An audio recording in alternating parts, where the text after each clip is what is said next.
technologie par les deux autres régions, à la fois du côté wallon et du côté flamand, commencer à attirer et à permettre à ceux qui sont déjà inscrits, qui puissent rentrer dans ce processus qui doit aussi pouvoir avoir son équivalent en termes de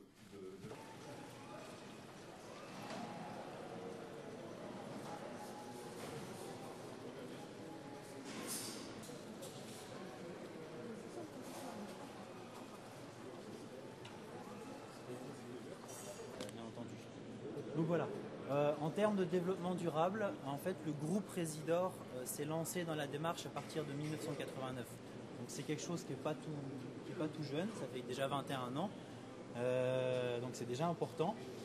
Les réelles démarches, donc là c'était vraiment de petites actions qui ont été mises en place il y a 20 ans, et les réelles démarches ont commencé à partir des années 2000, où là on a vraiment pris cet essor de montrer un aspect communication et technique environnemental important. Au niveau de la sensibilisation des employés, on accorde une importance toute particulière puisqu'on a une formation qui est destinée à 100% des employés de l'hôtel, que ce soit employés, ouvriers, aux dirigeants de l'entreprise. Tous les employés subissent ont une formation sur l'environnement au travail, mais également sur l'environnement à la maison. On estime que voilà, l'environnement doit être pris en compte dans la vie de tous les jours, et c'est pourquoi on essaye de travailler là-dessus.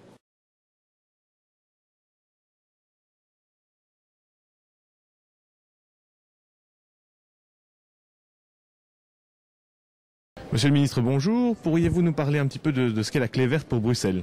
La Clé verte, c'est un label qui a été choisi après un long processus en concertation avec le secteur hôtelier, le secteur de l'Horeca, qui est reconnu au niveau international et qui permet au secteur hôtelier, au secteur du tourisme, de s'inscrire dans une logique de développement durable. Et donc, on sait qu'on doit tous aller dans ces directions-là. Il n'y a pas de raison qu'il y ait un secteur qui reste sur le côté. D'autant plus que, dans la plupart des cas, les investissements qu'on fait pour rendre nos hôtels, nos restaurants ou autres plus écologiques, sont en fait aussi des investissements qui sont plus rentables. On voyait ici avec la démonstration qui était faite dans cet hôtel, le fait de diminuer la consommation d'énergie, de diminuer la consommation d'eau, permet de faire des économie très importante et en même temps de s'inscrire dans une démarche. À Bruxelles, on a décidé de faire de Bruxelles en plusieurs années une capitale du développement durable. Là, on y va dans la bonne direction et le label permet justement de s'inscrire là-dedans avec la récompense aussi du public qui peut choisir en connaissance de cause d'aller dans une destination où il va pouvoir savoir que cette préoccupation est totalement intégrée. Vous pensez donc que l'Horeca joue à fond la carte du durable maintenant dans le tourisme? Mais elle s'inscrit en tout cas dans la démarche du développement durable. Et c'était important de choisir aussi un label qui donne envie à un maximum d'acteurs d'aller dans la bonne direction. Et même si on peut toujours aller plus loin, on peut toujours faire mieux, ce qui est important, c'est d'avoir un maximum de personnes qui commencent à aller dans la bonne direction, d'avoir aussi des incitants pour pouvoir investir et aller dans cette direction-là, de les mesurer et de les faire évaluer pour que le public, à la fin, le client, puisse aussi être sûr que quand on met une étiquette, un label, ce soit un label crédible. Et le label Clé verte est un label crédible au niveau international. C'est la raison pour laquelle on l'a choisi. Monsieur Roch a également parlé du projet Buy Beer. Que pensez-vous de ce projet? C'est un très chouette projet puisque on a envie de faire la promotion des produits qui viennent d'ici, des produits locaux. Ça aussi, c'est le développement durable. On a décidé de faire en sorte que 2012 soit pour Bruxelles consacré comme thématique l'année de la gastronomie. Alors on a un potentiel qui est énorme. La bière fait évidemment partie de ce potentiel extraordinaire qu'on peut valoriser auprès de nos touristes. Et donc c'est un projet qui va certainement s'inscrire dans cette année 2012 et qui j'espère va durer après, parce que quand on fait des projets, on essaie que ce soit du structurel et que ce soit pas un coup et puis plus rien. Non, il faut que ça dure. Et donc je pense qu'on va vraiment dans cette direction. Merci beaucoup. Merci. Monsieur, bonjour, vous êtes le directeur adjoint de ce magnifique hôtel. Pouvez-vous nous rappeler brièvement toutes les étapes de votre carrière? Eh bien, j'ai fait bien entendu l'école hôtelière et puis à un certain moment, il a fallu aller travailler. Donc, rapidement, j'ai fait un très long passage. Pour ceux qui s'en souviennent peut-être en me voyant, c'est à la Villa Lorraine pendant 17 ans. où j'ai appris les techniques de base de mon métier et même un peu plus. J'ai eu comme père Marcel Kreusch, Henri Van Ranst, qui m'ont vraiment tracé cette voie au niveau de la restauration. Et puis sollicité il y a bientôt 20 ans, en janvier ça fera 20 ans, par cet hôtel. Pour diriger en compagnie de monsieur Yves Matagne le restaurant Sigrill, pour lequel on s'est quand même battu pour avoir une première étoile, une deuxième étoile au guide Michelin.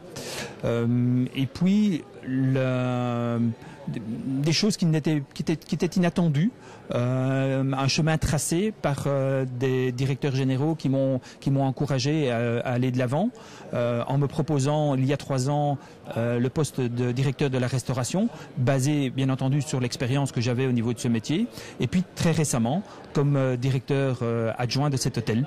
Et voilà, je me réjouis de ce parcours, j'en suis très fier, mais je pense que c'est surtout un message pour les jeunes. Vous avez donc gravi tous les échelons de la maison ici. Absolument, j'ai gravi tous les échelons, essentiellement au niveau de la restauration. Bien entendu, maintenant, mon regard se porte sur l'hébergement, bien entendu, sur la manière dont on vend l'hôtel, la manière dont on promeut l'hôtel, parce que ça, je pense que c'est important. L'image, l'entretien aussi du bâtiment, tous les aspects sécurité, les aspects bien-être de nos clients, bien entendu, et ce qu'on a vu aujourd'hui par rapport à la clé verte, bien entendu, la protection de l'environnement et ce qu'on peut faire en termes d'économie au niveau des énergies. Vous pensez également que l'Horeca est encore un secteur qui donne la possibilité aux jeunes de commencer au bas de l'échelle et d'arriver à des fonctions très gratifiantes? Oui, je suis convaincu. Je dis souvent aux jeunes que j'accueille ici dans l'hôtel que je suis peut-être un exemple vivant, mais je suis convaincu qu'il y en a beaucoup d'autres. Je pense qu'il faut avoir la volonté, être déterminé, avoir une idée bien précise du but dans lequel on veut y arriver. Et puis il faut avoir une confiance en soi. Je pense que ça c'est important. Il faut se donner les moyens, même si de temps en temps on est un petit peu hésitant par rapport à des plus jeunes qui ont qui sont bardés de diplômes, etc. Mais je pense qu'en travaillant, on peut y arriver. C'est une question de maturité.